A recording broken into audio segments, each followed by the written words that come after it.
Hello বন্ধুরা, good morning. তোমরা সবাই কেমন আছো? আশা করি তোমরা সবাই খুব ভালো আছো। আমিও খুব ভালো আছি। আর তোমরা ভাবছো আমি কোথায় চলে গেছি, তাই তো আজকে সকাল সকাল একটু কাজ ছিল, তাই শিলিগুড়ি চলে গেছিলাম। তো কাজটা কি ছিল তোমরা আস্তে আস্তে জানতে পারবে। তো সবাই আমার ভিডিওটার সঙ্গে যুক্ত থাকো, তাহলে আমার খুব ভালো লাগবে। তো দেখো, সকাল সকাল ঘুম থেকে উঠে আমি শিলিগুড়ির জন্য রওনা দিয়ে দিয়েছিলাম। ফার্স্টে তো আমাদের বাড়ি থেকে টোটো ধরে বাস ধরতে যেতে হয় ময়নাগুড়িতে। তো সেখান থেকে বাস ধরে আমি 8টার বাসটাই ধরতে চেয়েছিলাম, তো পেয়ে গেছিলাম। মানে একটু সময়ের জন্য পেয়ে গেছিলাম। গিয়ে যে কিছু খাবার কিনবো সেই টাইমটাও পাইনি। মানে ভেবেছিলাম গিয়ে কিছু খাবার কিনে তারপর যাব। তো বাসটা সঙ্গে সঙ্গে ছেড়ে দিচ্ছিলো, উঠে পড়লাম দেখো বাসে। আর বাসটা যেহেতু সরকারি বাস ছিল, তো বেশি দাঁড়াচ্ছিল না, দুই একটা জায়গায় একটু প্যাসেঞ্জার ওঠানোর জন্য দাঁড়াচ্ছিল। আর দেখো সকালের ভিউটা কত সুন্দর লাগছে। আর অনেক সকাল সকাল উঠেছিলাম না, মানে 8টার বাস ধরলে অনেক সকালেই উঠেছিলাম। তো তার জন্য আমার প্রচণ্ড ঘুম পাচ্ছিল বাসে। মানে বাসে উঠলে তো এমনি ঘুম পায়, কিন্তু আমার ঘুম পেলেও ঘুম হয় না, তো খুব আরও বেশি কষ্ট হয়। তো মানে সারা রাস্তাটা ওইভাবেই রাস্তা দেখতে দেখতে কাটলো। তারপর জংশন পৌঁছে গেছিলাম। জংশন পৌঁছে একটু বিস্কিট নিয়ে নিয়েছিলাম, কারণ 10টার সময় কলেজ আমার পৌঁছানোর কথা ছিল। তো অলরেডি 10টা বেজে গেছিলো, তো তখন আর বসে খাওয়ার টাইম ছিল না। তারপর তো আবার একটা বাস ধরলাম, বাস ধরে তারপর কলেজের ওখানটায় মানে নামার জন্য ওখানটায় রাস্তায় নামলাম। নামার পর এই রাস্তাটা টোটোতেও যাওয়া যায়। তো মানে সামনের টোটো খুব কম থাকে, তো তখন টোটো ছিল কিন্তু সব মানে একজন যাচ্ছিল না। তো তার জন্য আমি হেঁটে হেঁটেই যাচ্ছিলাম। আর এই রাস্তাটা না, আমরা যখন ইন্টার্নশিপে টোটো করে যেতাম, মানে যেই টোটোটা আমাদের রিজার্ভ ছিল সেই কাকুটা এই দিক দিয়ে নিয়েই যেতে পারতো না, ওই সাইড দিয়ে ঘুরে গেলেও মানে রাস্তা এইখানকার এত খারাপ ছিল। তো দু একটা ছেলে একদিন মানে হেঁটে হেঁটে যাচ্ছিলাম এই জায়গাটা, বলছিল যে এই মানে ওনাদের জন্মের আগে নাকি এই রাস্তাটা ঠিক হয়েছিল, তারপর ঠিক হয়নি। তো এবার এসে দেখে ঠিক হয়েছে, দেখে খুব ভালো লাগলো। তো কিছু তো একটা উন্নয়ন হয়েছে, তো ভালোই লাগলো। তারপর তো হেঁটে হেঁটে চলে যাচ্ছিলাম আমি। তো এটা একটা গোডাউন টাইপের কিছু। তো এখানটা একটু ছায়াতে রেস্ট করে নিলাম। তারপর এটা হলো একটা ভূত বাংলো। এই ভূত বাংলোতেই আমরা থাকতাম, মানে আমাদের হোস্টেল। মানে অনেক কষ্টের সময় যেমন ছিল, তেমন এখন সেগুলো মনে করলে ভালোও লাগে।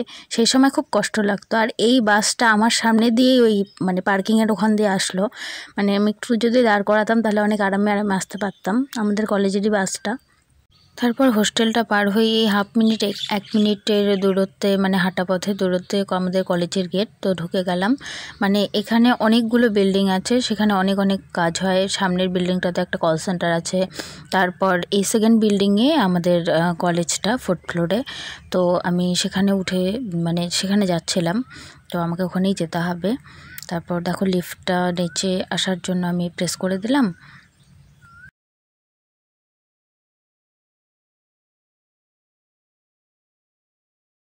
এই তো আর চলে এসেছি লিফটটা। তো এখন আমি চলে যাব 4th ফ্লোরে। তো তার জন্য লিফটে ঢুকে পড়লাম। তারপর তো 4th ফ্লোরের জন্য মানে প্রেস করে দিলাম। লিফটে আমি একাই ছিলাম যেহেতু। আর কলেজ টাইমে কত ভিড় হতো লিফটে, মানে ওভারলোড হয়ে যেত, কিন্তু কেউ বেরোবে না এরকম টাইপের, সবাই লিফটেই যাবে, সিঁড়িতে কেউ যাবে না। তো তারপর তো ক্লাসে ঢুকে পড়লাম। আর করিডোরে খুব সুন্দর সাজিয়েছে, সেটা পরে দেখাচ্ছি। কারণ আমরা আসবো বলে সবাই। আর কী কারণে কলেজে এসেছি, আমার কতগুলো ডকুমেন্টস নেওয়ার ছিল, আর একটা জব ফেয়ারও ছিল। তো জব ফেয়ারে যদি শিলিগুড়ি পোস্টিং দেয় তাহলে সেই আশা করেই এসেছি, জানি না এখন কোথায় দেবে। তো বেসিক্যালি ওরা বাইরেই দেয়, মুম্বাই এগুলোতেই দেয়। তো এই দেখো করিডোরটা, তো বুনুগুলো সব সাজিয়েছে, ভালো লাগছে। আর আমি বেশি ভিডিও করতে পারিনি, কারণ ওখানে ম্যামরা মানে হাঁটাচলা করছিল, একটা কেমন অশোভন দেখায় না। তো ম্যামদের সামনে ফোন নিয়ে ভিডিও করা, এখনও তো অতটাও হয়ে যায়নি বড়। তো আর আমরা মানে আমাদের ব্যাচরা পর্যন্ত ম্যামদের ভালোই সম্মান করতো, যে দেখো না তোমরা, মানে আমি তো মানে এত গরম বলে স্কার্ফ ছাড়া এসেছিলাম, নিয়ে এসেছিলাম জানি, একটা ইন্টারভিউ ক্র্যাক করতে আসলে তো ভালো মতো একটু আসতেই হয়। তো তো আমি তবুও ঢুকেছি, তখনই পরতে স্কার্ফ ভুলে গেছি। তো অনিতা ম্যাম আমাকে বলছে, তো তোমারা চুন্নি কিধার? হ্যাঁ।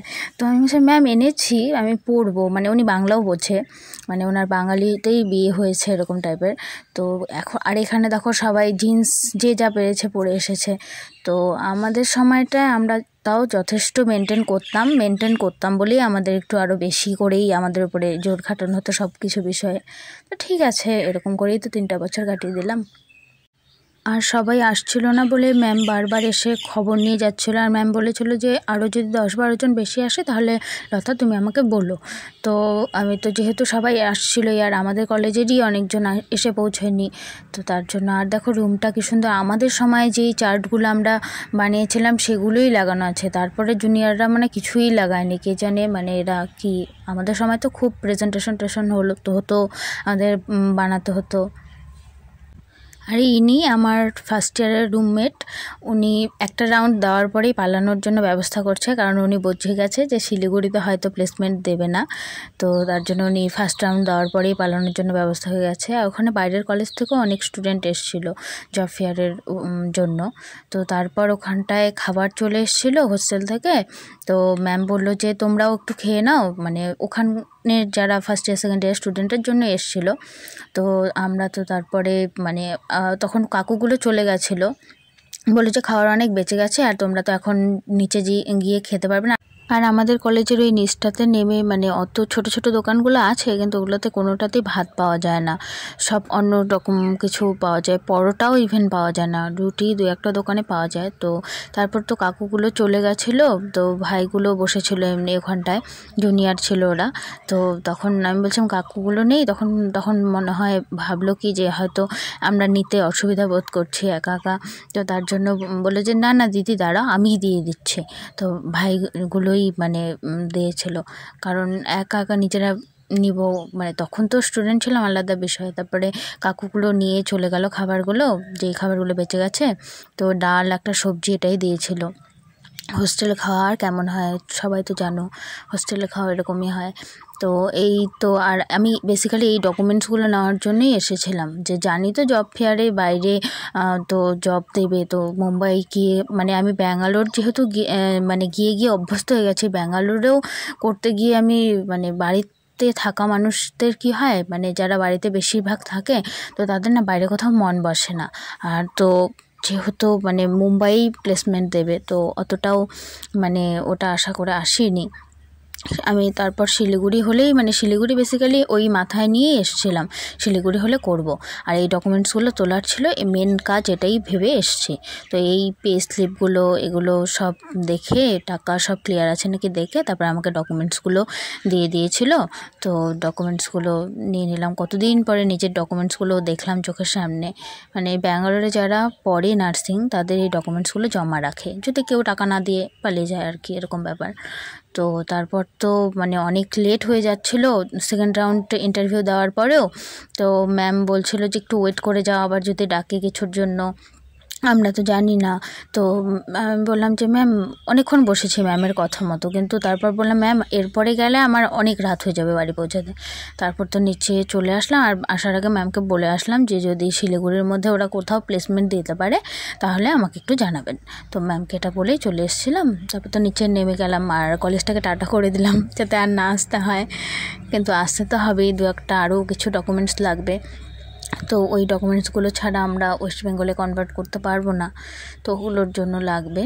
তো তারপর তো দেখো আমাদের হোস্টেলের নিচের ভিউটা সত্যিই মানে কলেজের নিচের ভিউটা সত্যিই খুব সুন্দর। তারপর আমি হোস্টেলের পাশে রাস্তাটা দিয়ে যাইনি, এদিক দিয়েই যাচ্ছিলাম, কারণ একটা মন্দিরে একটু যাব। আর এখান থেকে ওই দূরপাল্লার বাসগুলো ধরে, মানে ওই বেসিক্যালি এখানে বিহারের বাসগুলোই পাওয়া যায়, বিহারের বাসগুলোই যায়। আর কলকাতা ওগুলো সব জংশন থেকে যায়, বিহারেরও যায় জংশন থেকে, তো এখান থেকে বিহারের বাসগুলো ধরতে হয়। তো আর এই মন্দিরটাতে আসার জন্যই আমি মানে বেসিক্যালি এই রাস্তাটা দিয়ে আসলাম। হোস্টেলের পাশে রাস্তাটা দিয়ে আসলে হতো, কিন্তু দিক দিয়ে একটু বেশি ঘোরা হতো। আর হোস্টেলে থাকতে আমি 2বার এই মন্দিরে এসেই শিবরাত্রিতে জল ঢেলেছিলাম। তো এত কাছে এসে ঠাকুরের সাথে দেখা করব না তা কি হয়। আর অনেক স্মৃতি আছে যদিও, তো তার জন্য একটু দেখা করতে এসেছিলাম।